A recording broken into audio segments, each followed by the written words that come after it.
ખેડૂત મિત્રો, આ તમે જોઈ શકો છો મરચાની ક્વોલિટી એકદમ ચમકદાર છે અને સાઈઝ પણ સારી છે અને મતલબ નંબર 1 ક્વોલિટી કહેવાય આ, બરાબર ને?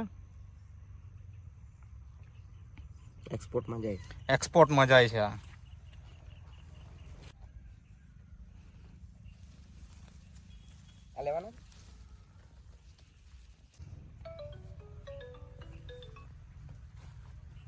हेलो कहाँ खेतर में हमारे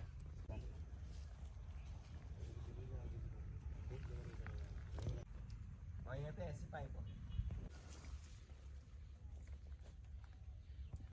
જોઈ શકો છો મરચાનો લાગ જબરજસ્ત.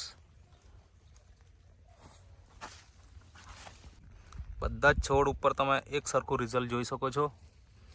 જ્યાં જુઓ ત્યાં તમને મરચાં જ જોવાના મળશે. આ મરચાંનું પૂરું ખેતર છે અને તમે જોઈ શકો છો એકદમ લીલું છમ અને મરચાંનો લાગ જોઈએ તો એકદમ ભરપૂર. તો આપણે હવે ખેડૂત મિત્રનો પરિચય સાથે એમનો આપણે ઇન્ટરવ્યૂ લઈએ.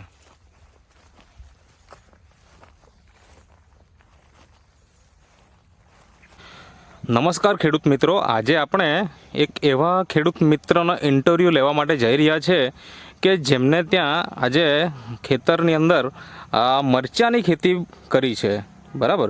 તો આપણે એમના પરિચય સાથે જાણીએ કે એમને મરચાંની ખેતી ક્યારથી કરી છે અને એમાં એમને શું ફાયદો મળ્યો છે.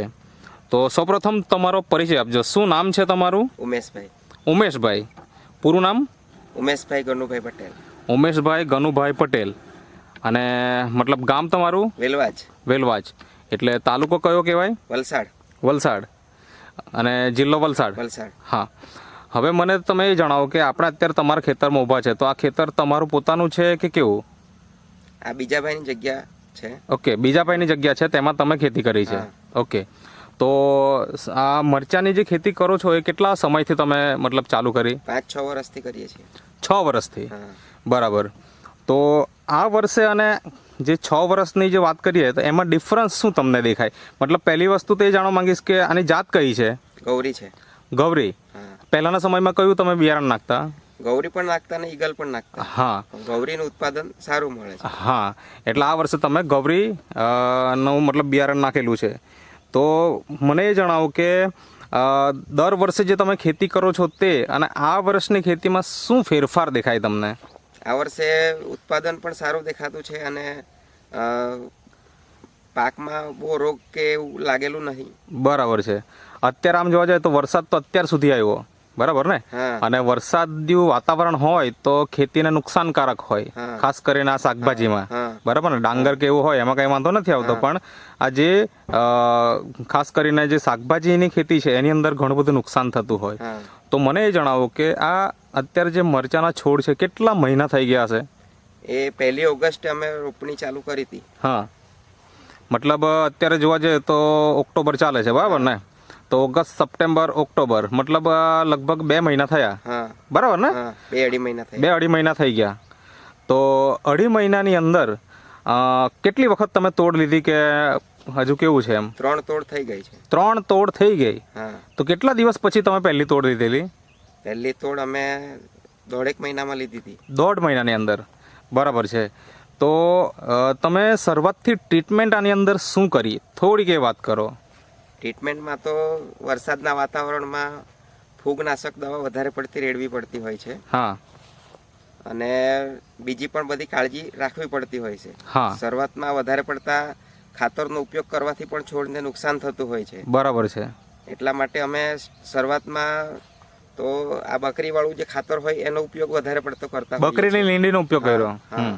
એટલે તેનાથી થોડો રોગ પણ ઓછો લાગે અને ત્યારબાદ અમે આ બાયોફિટ ની પ્રોડક્ટનો ઉપયોગ કર્યો. ઓકે, એટલે શરૂઆતમાં પાયામાં તમે બકરાનું જે મતલબ લીંડી આવે એનો ઉપયોગ કરેલો અને ત્યાર પછી તમે બાયોફિટનો ઉપયોગ કર્યો, બરાબર ને? બાયોફિટ એટલે આજે તમારી પાસે અહીંયા નીચે આપણે રાખેલી છે આ જ બોટલ ને? એનપીકે. હા, આ એનપીકે છે. એનો ઉપયોગ તમે શરૂઆતમાં કરેલો નીચે. બરાબર. ડિંચિંગ સાથે હા ફંગીસાઇડ જે હોય હા. એની સાથે એનો પણ ઉપયોગ કર્યો એમ. બરાબર છે. અને ત્યાર પછી આ બાયો 99 છે, હા પછી આ જે સ્ટીમ રીચ છે હા. એનો પણ ઉપયોગ કર્યો. હા એનાથી ગ્રીનરી સારી આવે છે હા અને લાગ પણ સારો દેખાય. લાગ તો તમે જોઈ જ લીધો છે. હા લાગ તો આપણે જોયો છે, ઓલરેડી આપણે ક્લિપ બનાવી છે એમાં કે જબરજસ્ત લાગતો છે. તો અત્યારે 3 તોડ થઈ ગઈ. હા, હવે ચોથી તોડ ક્યારે થશે? ચોથી તોડ હવે તૈયારી જ છે, 10 દિવસમાં તૂટશે. ઓકે, તો પહેલી તોડ કેટલી નીકળેલી, બીજી કેટલી, ત્રીજી કેટલી અને ચોથી કેટલી નીકળે એવું લાગે?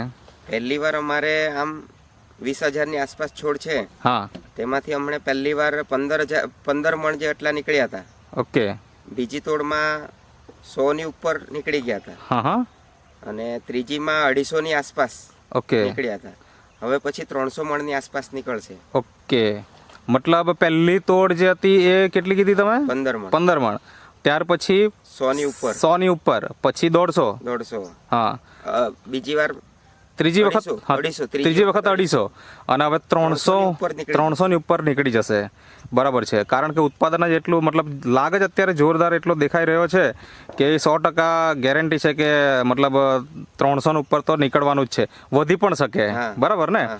તો આમાં તમે જે આ બાયોફિટ દવા છે એનો તમે ઉપયોગ હાલમાં કઈ રીતે કરીએ છીએ? પાયામાં તો તમે NPK આપેલું હા. અને છંટકાવ પણ તમે કરો છો સ્ટીમરીચ અને બાયો 99 નો. તો છંટકાવ કેટલા દિવસના અંતરે કરો છો? છંટકાવ આમ અઠવાડિયામાં કરવું પડતું હોય છે. અઠવાડિયામાં તમે કરો છો? જીવાત માટે બીજી પણ દવાઓનો ઉપયોગ કરવો ઓકે, પડતો હોય છે. જીવાત માટે બીજી દવાનો ઉપયોગ તમે કરો જ છો ઓલરેડી.